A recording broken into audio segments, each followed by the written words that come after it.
जय हिंद। आज हम बात करेंगे डॉक्टर भीमराव अंबेडकर जी के बारे में। तो आइए बिना किसी देरी के वीडियो शुरू करते हैं। तो डॉक्टर भीमराव अंबेडकर जी का जन्म सन 1891 ईस्वी को महू छावनी एमपी यानी मध्य प्रदेश में हुआ था। पिता रामजी सूबेदार जो कि ब्रिटिश सेना में सूबेदार थे। माता भीमावती धर्मपरायण महिला थी एवं प्राथमिक शिक्षा गांव से प्राप्त किए। अपमान आपका शिक्षा में बहुत अपमान हुआ। जब आप पढ़ने जाते थे तो क्लास के अंदर आपको नहीं बैठाया जाता था, क्लास के बाहर। आप लोग जानते भी हैं, नहीं जानते हैं तो सुन लीजिएगा फिर से, और आप लोग नोटबुक बना लीजिएगा, उसमें नोट करिएगा, ठीक है। तो वीडियो के आगे बढ़ते हैं।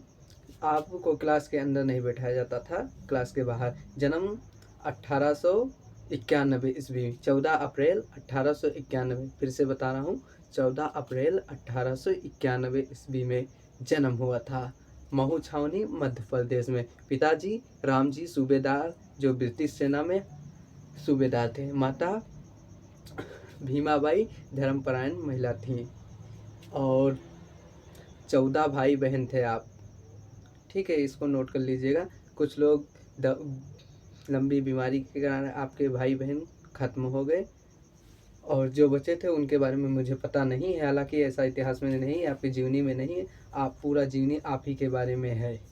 तो डॉक्टर भीमराव अंबेडकर जी के संघर्ष में, जीवन के इस संघर्ष में बहुत बड़ा योगदान है। आज इन्हें क्लासरूम से बाहर बैठाया जाता था।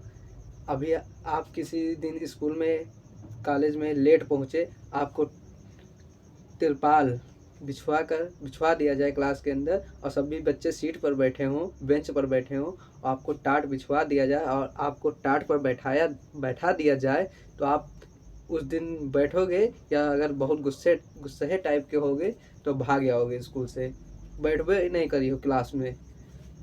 तो ऐसे हमारे बाबा साहब अम्बेडकर थे, उन्हें क्लास के बाहर बैठाया गया। क्लास के बाहर दीवार होती है, दरवाज़ा होता है, वहाँ से आपने झाँक कर पढ़ाई की और तब जाके देश दुनिया से, मतलब भारत से विदेश जाकर पढ़ाई किया।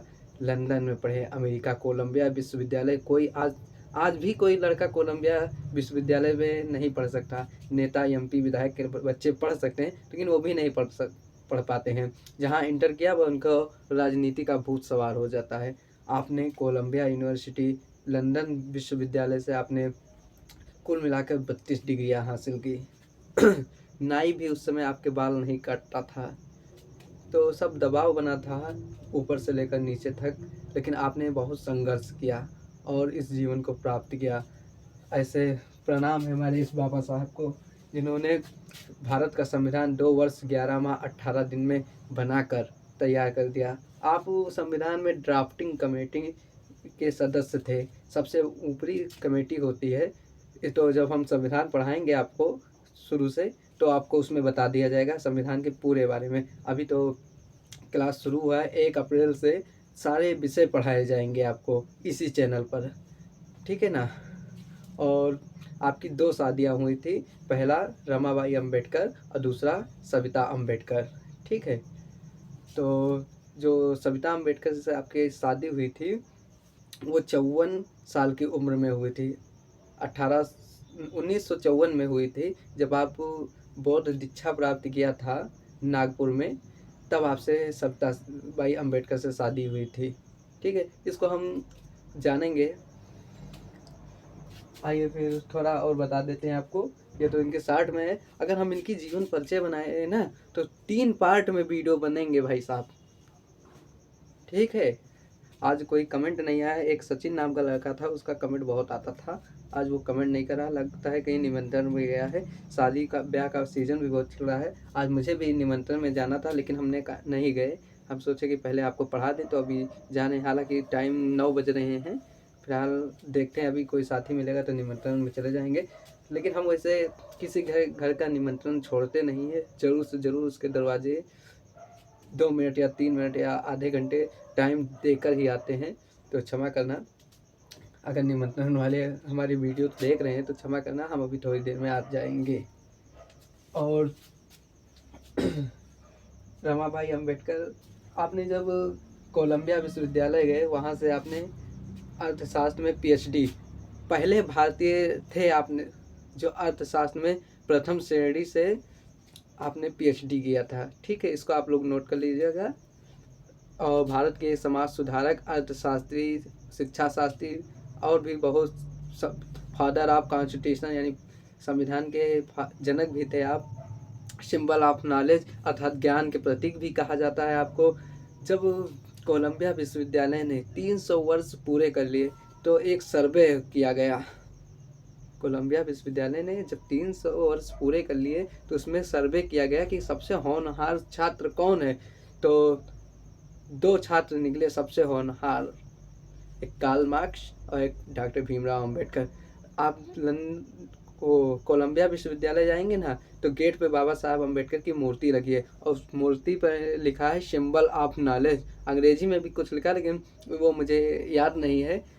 उसमें ये लिखा है, मैं हिंदी अनुवाद बता रहा हूँ, कि गर्व है मुझे इस छात्र पर जो हमारे विश्वविद्यालय से पढ़कर गया और भारत के देश का संविधान लिखकर उस देश पर बड़ा उपकार किया।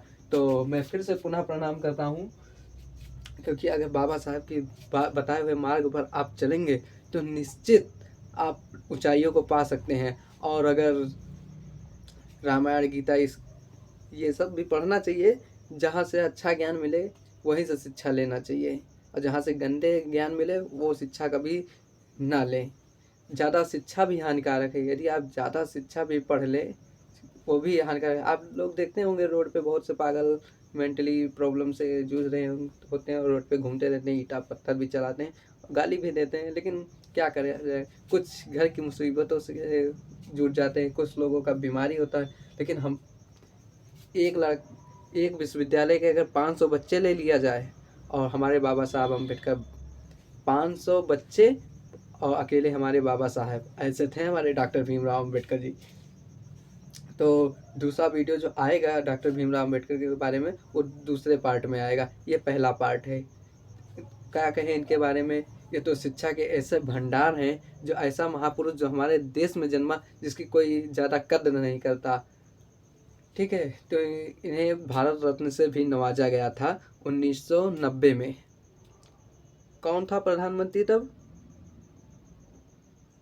अच्छा, चलिए वो हमें याद नहीं है, हम अगले वीडियो में बता देंगे। अभी तो इनके बारे जीवन के अगला जो दूसरा वीडियो आएगा ये तो हम इनके वो बता रहे हैं, सारांश बता रहे हैं आपको, जीवन परिचय नहीं बता रहे हैं। तो थोड़ा सा आगे का लाइन बता दिया है हमने, सारांश बताया। अगला जो वीडियो हमारा आएगा डॉक्टर भीमराव अम्बेडकर के ऊपर वो पूरा जीवन परिचय पर आधारित होगा। क्या 3 खंड में इनके वीडियो बनेंगे, हमने देखा है, क्योंकि हमने जो अपने कॉपी में उतारा, फिलहाल वो ऑफिस में रखी हुई है। जो हमने इनके कॉपी पे पहले हम जीवन परिचय लिखते हैं, फिर आगे बोर्ड पे लिखते हैं। अभी हमारा बोर्ड डिजिटल बोर्ड नहीं है, क्रोमा पे बनाया जाता है। तो मिलते हैं अगले वीडियो में, तब तक के लिए जय हिंद, जय भारत। मन लगा के पढ़िए और अच्छे अंकों से पास होइएगा। 1 अप्रैल एक बार पुनः याद कर लीजिए, 1 अप्रैल से हमारा विशाल कोचिंग सेंटर चलेगा जिसका नाम हिंद कोचिंग सेंटर। आप लोगों को हमने नहीं बताया, लेकिन जब लोगो लगता है ना वीडियो एडिट करके तो आप लोग देखेंगे। तो फिलहाल पुनः एक बार आप लोगों से अनुमति लेंगे। जय हिंद, जय भारत, वंदे मातरम।